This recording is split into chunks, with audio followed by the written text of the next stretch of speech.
Hello, sisters. Welcome to the Sacred Medicine Podcast, weaving powerful, soulful practices into functional medicine. Step into this beautiful space of devotion and explore everything from nurturing foods, rituals, sexuality, and awakening your innate sensuality. It is time to own your radiance. This is the Sacred Medicine Podcast.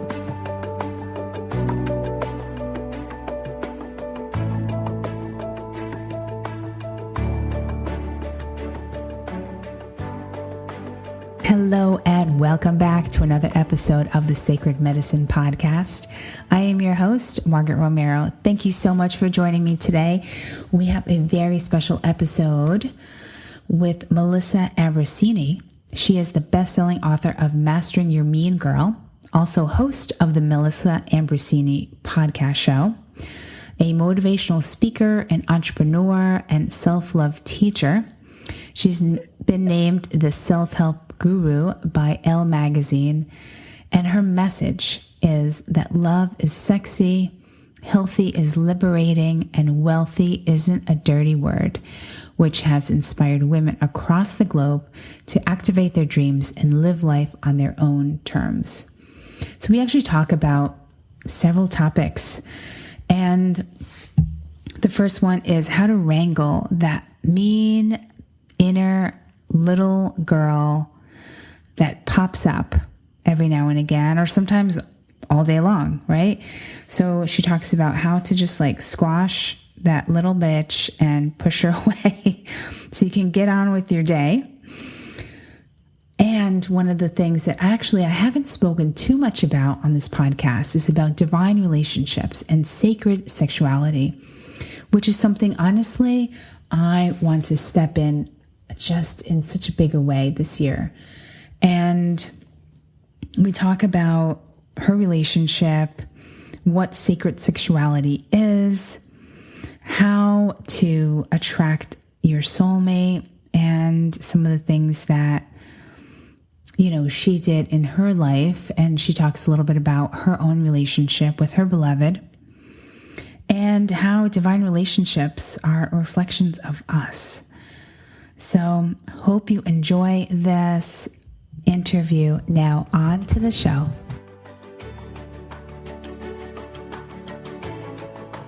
Welcome back to another episode of the Sacred Medicine Podcast. I am your host, Margaret Romero, and I have best-selling author of Mastering Your Mean Girl, Melissa Ambrosini. How are you today? I am good. Thank you so much for having me. I'm so excited. Yes, me too. I know you came out with this book, Mastering Your Mean Girl, and I know that's it's such a huge topic on this podcast when I talk about really empowering women to step into their power, owning their voice, and really living their passion in such a big, beautiful way. But I know a lot of us also have that inner mean girl, that that inner critic that's like, oh, bullshit, like you can't do that, or don't waste your time, like that's never going to happen, or you can't ever achieve that. And so tell me a little bit about that, like how, I know a lot of us, and even me still, of course, though I'm very conscious of it. I'm very conscious of the voice when it comes up. What's a good way for women to sort of hear that and sort of quiet that voice? I think it's really important to mention up front that not a lot of women have this.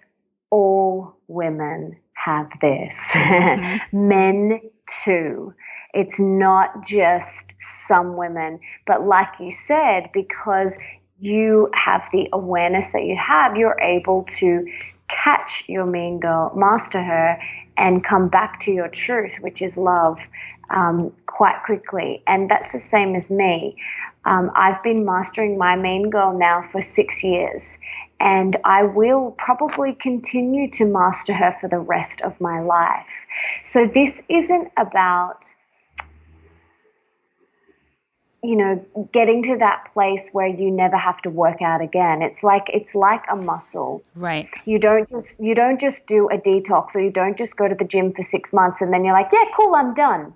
Or you do a detox for 6 weeks and then you go, cool, yeah, I'm done. Mastering your main goal is a conscious moment to moment choice. And when you have the awareness, you are able to shift out of fear, which is where your main goal resides, and back into your truth, which is love. So the way that I do that is I have a 3-step mastering your main goal process, which I'll share with you. It's a very simple 3-step process. And I talk about this in my book because I'm all about helping women quickly shift out of fear and back into love, because love is our birthright. Love is the truth of who we are, not fear. And our inner critic, and you can call it your mean girl, you can call it your inner critic, your ego, fear, your shadow self, your smaller self. I mean, there is so many different names for your fear-based voice inside your head. I just like inner mean girl because it's kind of cute as well. I don't know. It makes it a little less serious, because I think a lot of people, myself included, when I first started on this journey, I got really serious about personal development and spirituality, and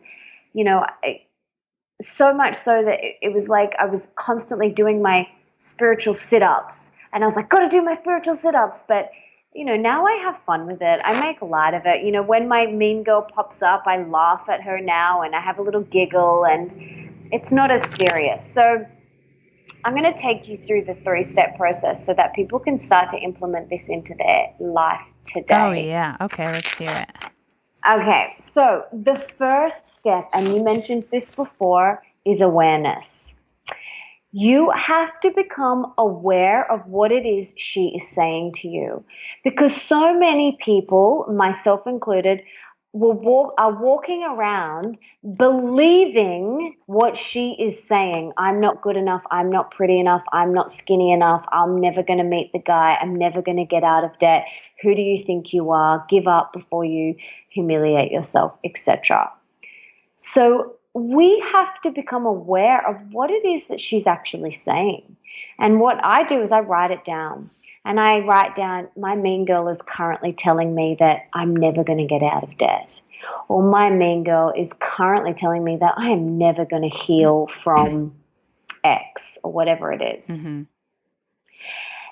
And that is the first step. It's like turning the lights on in a dark room. Mm-hmm. Awareness is the first step, because awareness is key to transformation. We cannot transform if we aren't aware, because you don't know what you don't know.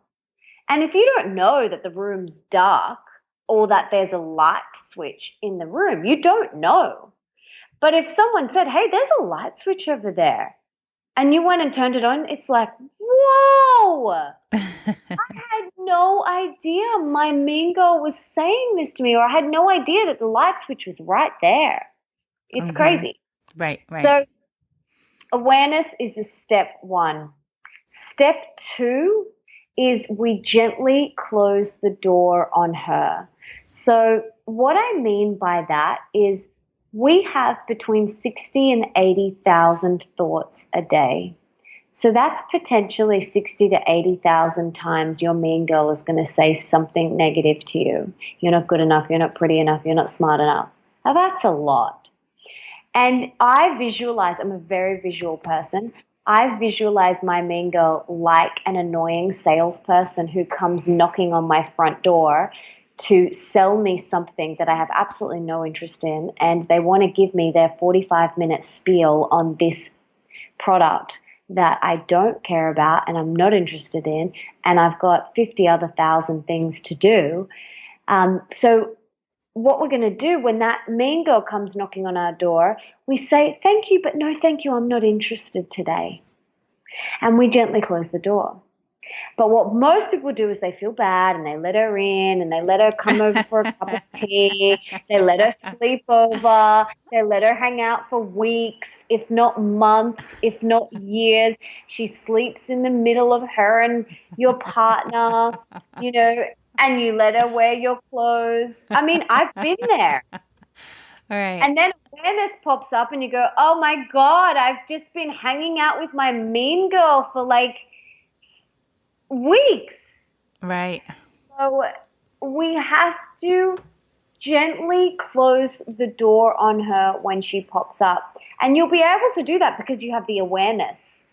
So you can see, you'll go, this is my mean girl. Okay. So we gently close the door on her. We're not about slamming the door in her face or smashing the ego or killing the ego. There's, some spiritual people and texts that talk about that. I'm not about that. This is about becoming besties. This is about becoming best friends with your inner critic and using it as a guide to come back to your truth, using it as like an internal compass. That's how I use it anyway. For me, she is a guide that I've gone off my path and that I need to come back onto my path. So that's how I use her. And then, so step 1, let's recap, awareness. Step 2, gently close the door on her. And step 3 is we choose love instead. So she represents fear and your heart is love, which is your truth. And I believe that there are always one of two choices in every situation, love or fear. And every single decision you make is either made from love or either made from fear. And you can let fear win, let her in and let her run the show. Or you can say, thank you, but no thank you. I'm going to choose love instead. And you take yourself through that 3-step process. You may have to do it when you first start 60 to 80,000 times a day. And that's okay, because the more you practice mastering your mean girl, the easier it gets. It's like a muscle. The stronger it gets and the quicker and quicker you will get at mastering her when you practice it regularly. So like you mentioned at the start of this interview, you're very quick at coming back now because you've been doing it. And that's the same as me, where I used to hang out with my mean girl for years, months, weeks. I now may hang out with her for 10 minutes and then go, oh my goodness, okay, right, I can see what's happening here. And I take myself through that 3-step process. So it's like any muscle. You want a tight booty, you got to go to the gym and do your squats. You want to be healthy, you got to nourish your body. You want to live your best life, you got to master your mean girl. Now, are there times now that you've been doing it for so long, has your inner mean girl turned into like this total badass, like in a good way? Like, do you get thoughts that come in that's like, oh my God, you got this, girl? I mean, do you have this? Because sometimes I have seen that shift in me where, yes, there'll of course still be thoughts of like, oh shit, like this is not good. But I think there are more times than not that I'll be in a space when something comes up and I'm like, oh my God, you so got this. You so got this. Do you get that now, or is it still the mean girl, or now do you have like positive affirmations coming through? I totally have the you got this. Okay. Yeah, that is more my internal dialogue. But to be honest, I my intention is to be present. And when you're truly present, there is no internal dialogue. Your mean girl lives in the past and in the future. So she will keep you stressing over something that happened in the past and worrying and anxious about the future. But ultimately, the real gift is in the present moment. And when you're really present, like right now, I'm so present with you. I'm not having thoughts. I'm just in the moment with you right now. I'm not thinking about anything. I'm just right here with you. Mm-hmm. But if I was to go off in my head, you would know. You'd be like, Melissa, where are you? Like, are you here with me, or are you off with the fairies? And my intention now is to be present in everything that I do. But let me say this. If I am going to have thoughts, yes, absolutely. I'm going to make them positive ones. I'm going to make them amazing, inspiring affirmations. Something that I do when I'm driving, I don't listen to the radio, and I will listen to podcasts. But if I'm not feeling like wanting to listen to a podcast, I will just be driving in dead silence, and I will say out loud, I love you, thank you. And I'll repeat positive affirmations whilst I'm driving. I love you unconditionally. You are amazing. Everything is unfolding exactly the way it's supposed to. And I will do these affirmations my whole drive with a massive smile on my face. Because when we smile, people must drive past me and think I'm an absolute crazy person. But thank goodness they can't hear what I'm saying. But this, you know what? I actually love this time. Like I don't drive often because I work from home, but when I do get in the car, I love that little sacred time with myself where I'm just totally present and smiling, because smiling changes the biochemistry in your body. It sends a signal to your brain that you are safe and that everything is okay. And so many of us are walking around with these furrowed brows and this tension in our jaw. Like, you would be surprised at how much we hold in our jaw. Mm-hmm. And so for me, that's what I do. If I'm going to think thoughts, I'm going to make them positive, inspiring ones. And there's something else that my husband and I do. We live in an apartment block, and when you get in the lift, there's a mirror, like most elevators. And many years ago, we'd get in the lift and we'd go, ugh, oh my God, look at my dark circles, or I need to wash my hair. Oh my God, I look so gross. Or this outfit looks disgusting. So we now have this little game that we play, and we play it with our son as well, where we're only on the third floor. So we've got from third floor to ground to say 5 things that we love about ourselves. And we look in the mirror and we say, I love the color of my eyes. I love my skin. I love how shiny my hair is. And we've got 5. And so he goes first, and I'm like, okay, ready, set, go. And he's got 5, and then I've got 5, and then my little boy's got 5. And it's just so much more pleasant than getting in and looking in the mirror and letting your soul run wild. Yes. Do you do that when other people are in the elevator too? No, we don't. But that's the next step. I think we should start to inspire other people, and we should do it. But no, we don't. It's actually not often we're in the elevator with other people. But you know what? I'm going to start to do it. You should. Mm-hmm. Yeah, I like that. And I love what you do in the car too. Do you get when I'm in silence in the car, and there's just times when I don't want to listen to a podcast or music, and I get the most downloads of information that come sort of streaming through. Do you get that too when you're quiet? And absolutely. I get a lot of downloads as well when I'm in nature. So Mother Nature is such a beautiful gift that we have access to, and I love being in nature so much. Whenever I am very grateful to live on the beach in Australia. Yeah, it's absolutely beautiful. And I make sure I get into nature every day, and I often have a lot of downloads there. So for those of you who don't really know what we're talking about, so a download would be sort of like a random thought that just sort of lands, and you're not really sure where it came from, and it wasn't anything you were thinking about. It just sort of comes out of nowhere and lands. Is that a good description? Yeah, or like an insight or a nugget of wisdom or a light bulb moment or a spark of inspiration. Sometimes for me, I can be writing or working on something and feeling quite stuck, and then I'll go outside and it just comes and it's like this, spark of inspiration. Though I feel like it only comes when you're still. It Mm-hmm. doesn't come when you're frantic and doing things and washing the dishes. And I don't find that it comes when I'm in a hectic space or needing to do lots of things or running around doing errands or anything. It always comes when I'm even yoga, Mm-hmm. definitely things like Absolutely. that, where I'm really present and I'm not thinking about anything else.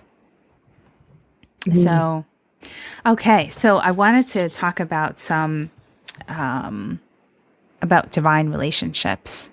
I love the conversation around relationships, and I know you're married. And so I have a couple of questions around that. So it was a blog post that you wrote about like what happens when the person you're dating is not on the spiritual path like you are, or not on the personal development path like you are. And how have you seen that play out in your relationship? Have you guys always been sort of on similar paths, similar thinkings and whatnot? Great question, and something that I absolutely love talking about, because not only does this question come up for a lot of the women in my community, but also my friends and family members. It comes up a lot. So, and I have a lot to share on it. Um, there's a couple of things that you can do here. So I believe your partner is, our relationships are our biggest spiritual assignments, Mm-hmm. and they are mirrors for us and a reflection of us. And if you have beautiful, inspiring relationships around you, that says a lot about who you are. But if you are, attracting toxic relationships, maybe there's something that you need to look at within yourself. So our relationships are our biggest teachers and biggest reflections. Now, my husband is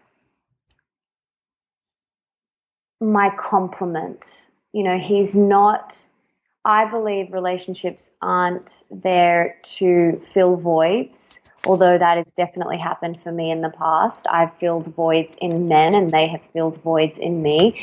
But when you enter a communion with that intention, there's always an expiration date. And I believe relationships, before I met my husband, I didn't believe in soulmates. I didn't believe, that there could be unity on all levels. I didn't believe in any of that stuff because I hadn't experienced it. But, my relationship with my husband is very deep and open, and we're united on all levels. And I'd never experienced that before. I thought you always had to compromise at some degree. But, now I know that that's not the case. And I believe that in order to call in your soulmate or your twin flame or whatever it is that you want to call it, you have to be full and complete and bursting with love and overflowing within yourself first, Mm-hmm.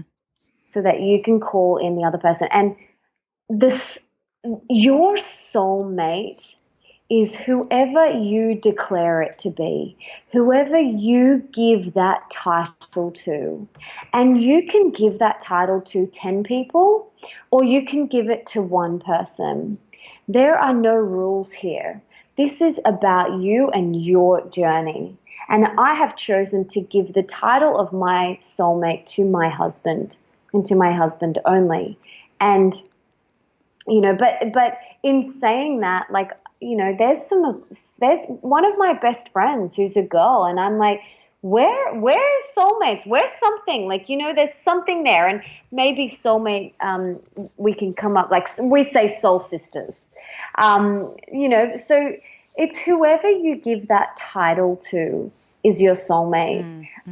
It's who you declare it to be. And like I said, you can have 10 or you can have one. It's up to you. Like, you make the rules here. Yeah, I agree.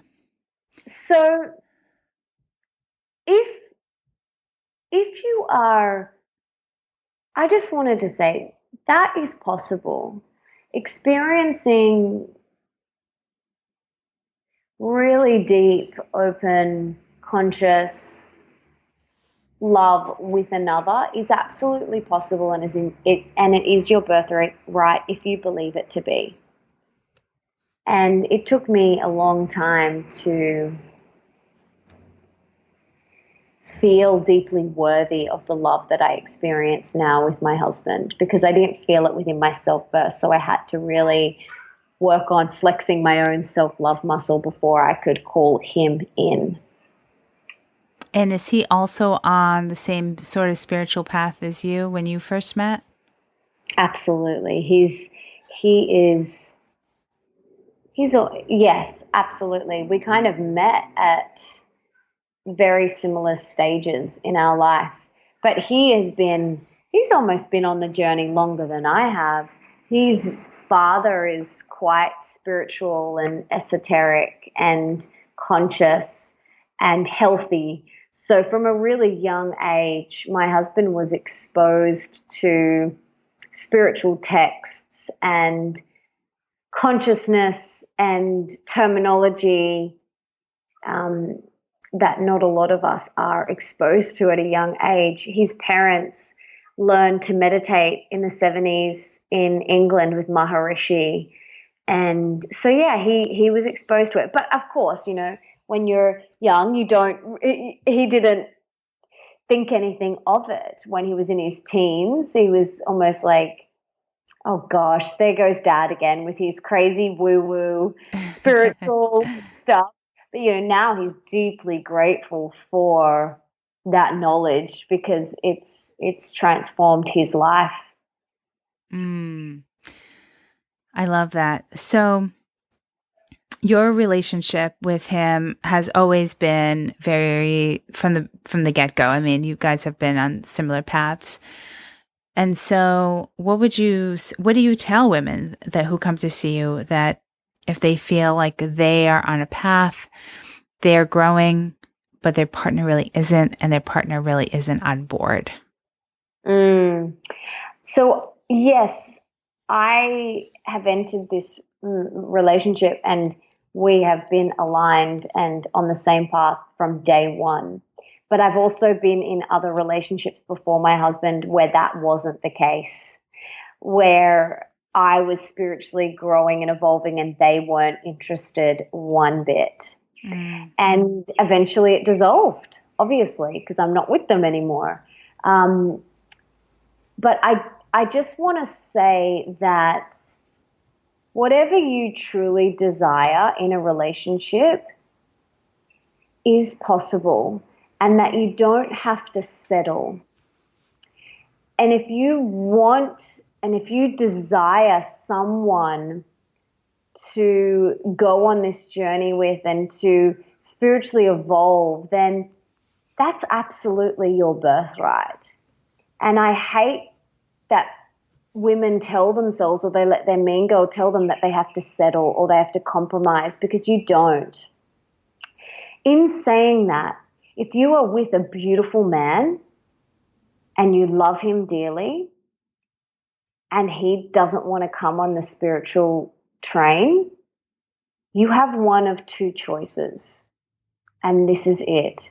You either accept the situation, accept him fully as he is, and you don't try and fix, change, or improve him, because that you will never try. You can never fix or change or improve anyone else. All we can do is work on ourselves.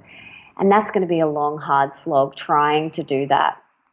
So you accept him fully and you just say, oh my God, okay, you know what? I love you so much. And I can go do my yoga and my meditation and my spiritual journey, and I'm okay that you're not going to come for the ride. That's fine. Or you leave. That's it. There's only two choices. Right. That's it. And we don't need to go over and over and over it and think, oh, but then just make the decision, because it's in the indecision that suffering occurs. Should I, shouldn't I don't know, what should I do? But then what if this? And then he said this, and then I don't know. Well, that indecision causes suffering and pain. So once we make the decision, right, you know what, I'm going to fully accept this. I love him so much. I'm going to accept him and this situation exactly how it is. I'm not going to try and change him. I'm not going to try and fix him or improve him. I'm not going to drag him to yoga. I'm not going to drag him to meditation. If he doesn't want to do it, that's fine. Or you leave. I think though that there's a lot of time that women think, no, he'll after some time he'll change. He'll start going with me to events, or he'll maybe change his mind, and they sort of wait and they hope and they like pray that he'll change, and he just won't. And so they're in this agonizing relationship where two completely opposite people, and they just think that after some time that things will change and he'll come to his senses, when he won't. And that could be very difficult to go through for a lot of people. Absolutely. And you know what? He might, but you can't be attached and you can't have expectations. Expectations ruin relationships. Those 3 words I have plastered on my glass mirror in my glass doors. Expectations ruin relationships. If you want the quickest route to ruin a relationship, just place an expectation on them. And you know what? By you leading by example, you could inspire him. You absolutely could inspire him, and he might have this massive turnaround and go, you know what? Yes, I'm so inspired by you and your journey, and I'd love to come on the journey with you. But he also might not. Right. And we have to let go of our expectations and our attachments. And when you fully accept them as they are, you don't have expectations or attachments. They cannot exist, because then you haven't really fully accepted them for the way that they are. Right. Exactly. So can we talk a little bit about sacred sexuality and what that means for you? So before I met my husband, I was just having sex, and the result was me feeling numb and detached. And I didn't realize that, sexuality with yourself and with someone else is a very intimate, open, vulnerable, sacred experience with God, oneness, love, whatever you want to call it. I didn't realize that. Mm-hmm. And it wasn't until I dove really deep, head first, into unconditionally loving myself and getting to deeply know myself sexually and intimately on every level, that I was exposed to there being another way, and not just being about getting your rocks off, so to speak. So for me, that whether I'm making love with my husband or making love with myself, it is a very sacred, sensual, intimate, vulnerable, deep, open, conscious experience where you get to know yourself most intimate level.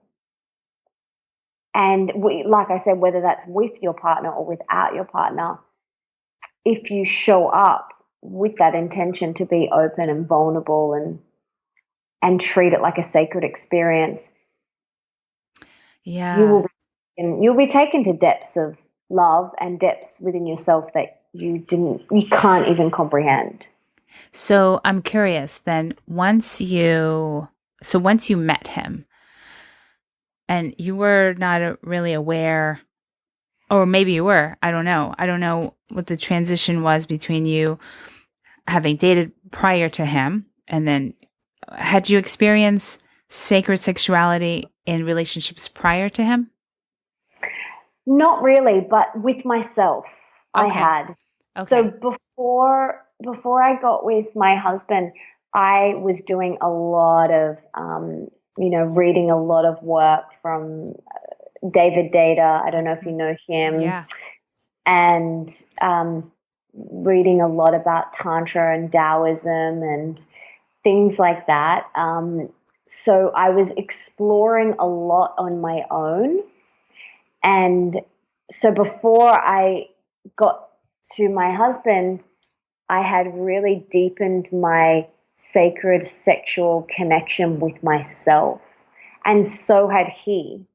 Um, so we came together already having explored that part of ourselves Oh, cool. individually. Yeah. Yeah. So, yeah, it was actually quite amazing. Just before, like a few months before we got together, we were both reading, and we didn't know this. We were both reading a David Data book. I was reading Dear Lover, and he was reading The Way of the Superior Man, Oh, literally the exact same month, about 3 or 4 months before we actually got together.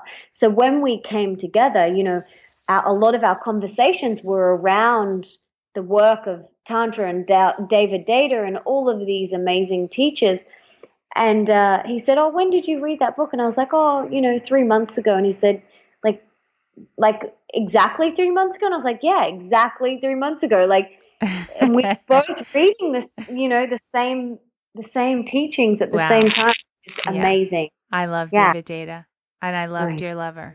Hmm. Isn't it? It's just compulsory reading for every female and male. And I think The Way of the Superior Man is compulsory reading as well. It's just unbelievable. I haven't read that book yet, though I've been wanting to. Have you read it? Mm, The Way of the yes, read Superior Man? it. You have? Okay. Yeah, yeah. It's yeah, it's so good. It's so amazing. It helps you really understand the masculine a lot Mm. better. And my husband, he made notes after that book. So he reads books and then he does book notes. And he will reread his Way of the Superior Man book notes every week. So he does it like once a week, every week. There actually was a time where he was reading them every day. So every morning Wow. he'd read his book notes. And yeah, I mean, that's if you're really serious about being a superior man, read them daily. Listen, whoever is listening out there, if you have a man and he is aware of David Data and is studying his, or has gone to his workshops, you need to never let go of that man. I find Totally. it few and far between men who have studied or even know who David Data is. And it's I mean, I'm single. So the person that I so desire to be with is not only conscious, but also studies and is really into personal growth and development and is all into David Data and the Way of the Superior Man. So, Amazing. yeah. So, yeah. It is unbelievable reading. And I have an 11-year-old boy, and Hmm. I'm like, how early is too early to give him this book? Well, it's like how early? But I gave it to my younger brother when he was 18, and he read it, but it didn't really sink in, but Okay. it planted seeds. Mm-hmm.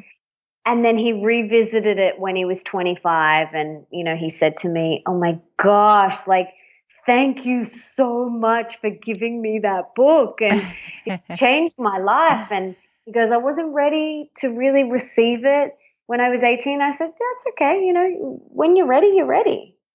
Yeah.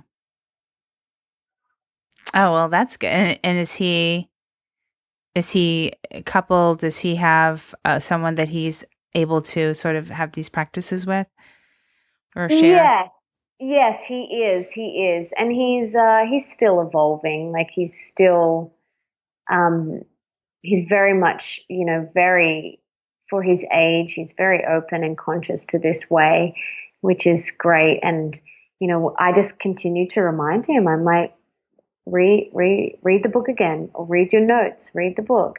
And if my husband and I are having, if there's been a communication breakdown, all I have to say to him is, "Darling, would you go read your notes?" And he says it to me too. Like he'll be like, "Go," and I've made book notes on Dear Lover, and he'll be like, "There's no point in going over and over." And sometimes he'll go read his notes, and then he'll come back, and we'll just crack ourselves laughing. Like he's like, "It's so obvious, what." It's so obvious, like he's like, or he'll say, "I'm sorry, I wasn't being a superior man," or I'll say, "No, you know what, I wasn't being a feminine goddess," and it's just an amazing tool. Mm. I have to get that book, and it's been on my list of books that I need to read, and I've been wanting to. So thank you for that. I'm going to have Yes. those in the show notes so people can know what we're talking about. So back to sexual, having the sacred sexuality. This is another thing. Like it's an area that I desire for women to be able to experience. And for me, sexuality is extremely sacred. And what I have found is that there are more often than not, unfortunately, men who don't really know what it means, or and so I feel like it's the woman's almost responsibility to sort of talk to him about it. And teach them or demonstrate what it's about, but to get a man to a really deep level like that, to be able to experience that, how what would you recommend, like for women who really would love that depth of love and devotion, but aren't getting it because the guy's just not there? Mm, I guess, before we jumped on the call, we were talking about our beautiful mutual friend, AL Matsai, and his work. And Yeah. he says, it all, and I agree, it all starts with you. So you can begin the exploration within yourself. And if they're not interested, if your partner's not interested in the next room, that's fine. But if you keep showing up and exploring it within yourself, maybe, after you just screaming in such pleasure, his curiosity from the next room may start to perk up. But if it doesn't, it comes back down to what we were saying before. You either accept that he's not interested, or you leave. Because I agree with you, it is such a sacred, um, it's so sacred. Lovemaking with yourself, with someone else, is so sacred. It allows you to be taken to depths of love and intimacy within yourself that you may not have ever experienced before, and it's really beautiful. Um, and I would yeah, I guess for me, if I was in a relationship and they weren't curious about it, I would continue to explore it myself, and then, accept that they may not be interested, or I would leave and just continue to explore it and know that I was worthy of experiencing something deeper with someone else. Um, yeah, does that Yeah, make no, that sense? makes sense. And um, what about buying them the book, The Way of the Superior Man? Do you think, Oh, I mean, totally. that? Absolutely. I would buy every man on the planet the book. And you know what? But it's not about buying it and shoving it down their throat and saying, read it. Like there's often times where I buy books and I just put them on my son's bedside table and I don't even say anything. I just put Mm, it there. right. And, we've got books like beautiful, beautiful spiritual texts. And we're teaching him at the moment about um, a lot about wealth. And, we're reading Think and Grow Rich by Napoleon Hill, and The Science of Getting Rich, and Dr. John DeMartini's books on money and finance, and Tony Robbins' books on money and finance. And it's kind of, a lot of the books are talking about, you know, conscious and intentional wealth creation from Right. a place of love.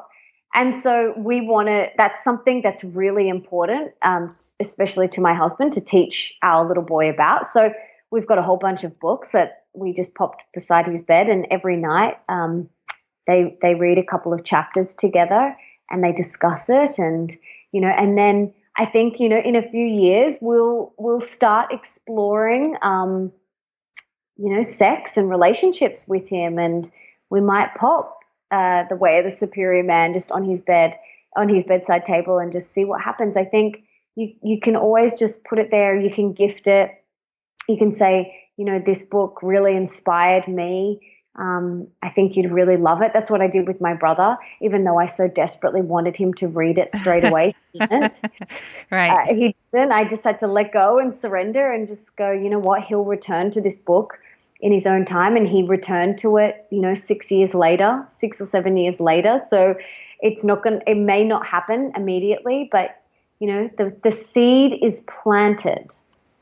We know what I've done in the past as well that I thought has also worked nicely is I love Dear Lover. And I've had my partner at the time, my partner in the past, just read to me from Dear Lover. And it was just Mm-hmm. so I'm like, can you read this? Can you read a couple of pages of this? And it's so sexy. And we're just laying in bed and candles are lit. And it's just, the Dear Lover is just so, I don't know. I love it. It's sexy. It's sensual. It's everything. And so for them to read it and they're reading it to me, I think has always been such a turn on for me. And then they get something out of it. I get something out of it.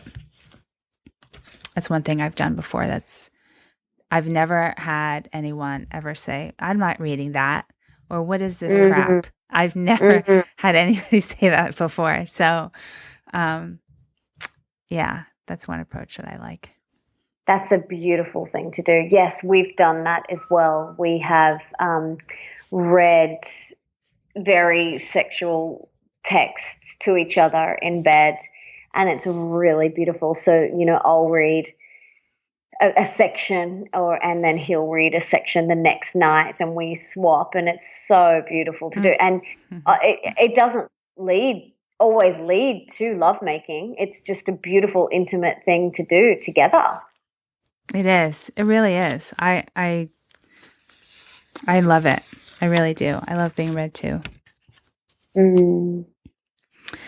All right. So it looks like we are coming down to the wire here. That went by so quickly. Is there any last few things that you'd like to leave the listeners with?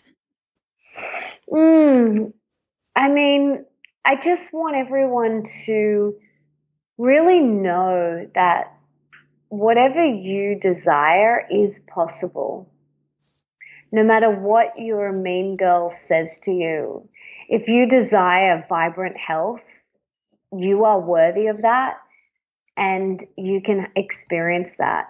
If you desire, a career and wealth, then you can experience that. And if you desire mind-blowing, deep love, then you can experience that as well. It's all possible. We've just got to master our mean girl and get clear on what it is that we actually want. Everyone can come and check out all of my work at melissaambrosini.com, and I'm on social media, and I've got my podcast, which is The Melissa Ambrosini Show. I've got my second book coming out next year, which is all about relationships. So Ooh. this was, that we got to chat about it today. But yeah, my mission is to inspire women to unlock their full potential and live their best life. And everything I do, all of my writings, my podcasts, my online programs, my events is just with that intention. So come and introduce yourself and hang out. I'd love to meet you. All right. Thank you so much. I have 3 last questions that I ask all of my guests. The first one is, what is currently at your bedside? Oh, okay. As in books? Whatever. Oh, okay. So I've got a few things that are always on my bedside table. There's a Himalayan salt lamp. There's lavender essential oil. There's crystals. There's angel cards. There's my goals. There's an eye mask. There's earplugs. There's a couple of books. That's it on my side. That's what's on my side. Okay. I love that. Lavender and the crystals. What do you wear to bed? I sleep nude. Okay. I haven't always done that. It's been since being with my husband and before I got with my husband, and really I used to sleep fully clothed. And when I started to explore my sensuality, I just felt like sleeping nude, and now I love it. I can't sleep with clothes on. And is he nude as well, or? Yes, he's nude. Okay. That always feels really good. And and so my last question is, it's a little sultry question. Do you use sex toys or any playthings, erotic? No, I don't, but I have a jade egg, which is, do you know what jade eggs are? Yeah. I have one in right now, actually. Ah, great. I don't have mine in right now, but I got gifted a jade egg from one of my Tantra friends and teachers. Uh-huh. And she was like, you've got to try this thing. And this was, before they became really popular and cool. And it's great. Oh, great. Have you had sex with it in yet, or? No, I didn't know you could do that. Well, so this is interesting. So a couple of my guests have said, actually, no. Let me take that back. A couple of my girlfriends have. And I've asked a couple of my guests who use the jade egg if they've had sex with it. As of most recent ones have said no. I don't know if part of me feels I haven't, because I'm not sure if there's like room in there. Yeah. I don't know about it. I don't know. It doesn't sound. I think I might leave that. I'm sort of curious, so yeah, we'll see.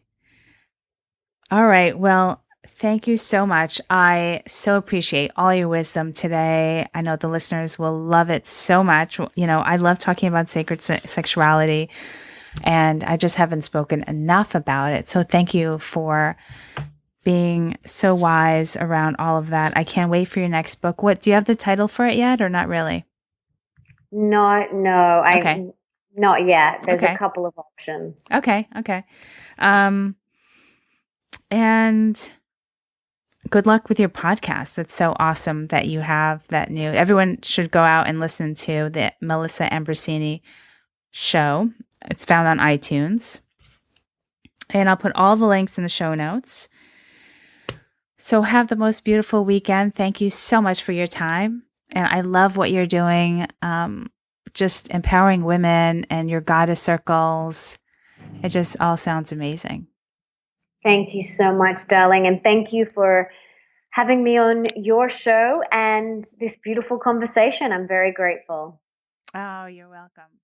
Well, I hope you loved this interview. To find out more about Melissa and for all the show notes, head on over to margaretromero.com/episode 26. And if you have been loving the show, I would love it if you could go on ahead to iTunes and leave a review. The more reviews, then the more people get to see this podcast. Hope you have a most beautiful week, and I will speak to you soon. Love to you all. Bye.